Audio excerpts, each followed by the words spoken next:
ऐसन सामान देखी को हमारी के ना सौ से बदन एक लागो ताटे छेना एक फूलल फूलल गाल धके काट ले दे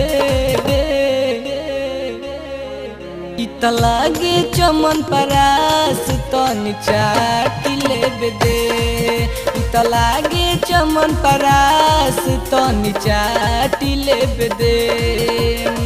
ऐसन सामान देखी को हमारी के ना सौ से बदन एक लागो ताटे छेना एक फूलल फूलल गाल धके काट ले दे इत लागे चमन परास तनी चाट ले दे इत लागे चमन परास तनी चाट ले दे रहिया चलेलू तो लागे की करबू घायल पौआ में छन छन बाजे तोहरा पायल रहिया चलेलू तो लागे की करबू घायल पौआ में छन छन बाजे तोहरा पायल बाडी में पूरा तोहरा दम बा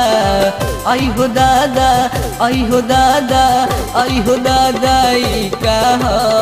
लागे चोली के भीतर बम बा आई हो दादा ई का लागे चोली के भीतर बम बा रहिया चलेलू तो लागे की करबू घायल पौआ में छन छन बाजे तोहरा पायल बाडी में पूरा तोहरा दम बा आई हो दादा आई हो दादा आई हो दादा ई का लागे चोली के भीतर बम बा आई हो दादा ई का लागे चोली के भीतर बम बा आई हो दादा ई का लागे चोली के भीतर बम बा आई हो दादा ई का लागे चोली के भीतर बम बा ना जाने कौन तू जड़ी सुहवलू ए मैडम लइकन के मेला लगवलू ना जाने कौन तू जड़ी सुहवलू ए मैडम लइकन के मेला लगवलू हमरो सुध बुद्धली हल करा बेरा कु बेरा जबे मिले टाइम बेर बाकर हमरो के दी हल करा बेरा कु बेरा जबे मिले टाइम बेर बाकर हमरो के दी हल करा ना जाने कौन तू जड़ी सुहवलू ए मैडम लइकन के मेला लगवलू ना जाने कौन तू जड़ी सुहवलू ए मैडम लइकन के मेला लगवलू हमरो सुध बुध लियल करा बेरा कु बेरा जबे मिले टाइम बेर बागर हमरो के दी हल करा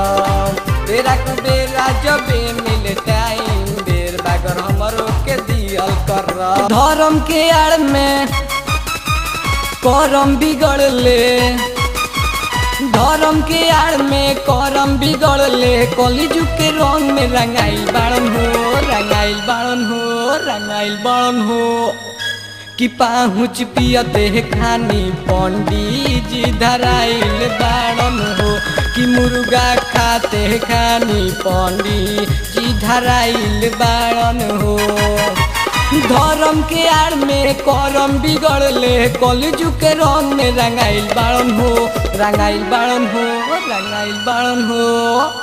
कि पाहुच पियते खानी पंडित जी धराइल बाड़न हो कि मुर्गा खाते खानी पंडित जी धराइल बाड़न हो इत लागे चमन परास तनी चाट ले दे इत लागे चमन परास तनी चाट ले दे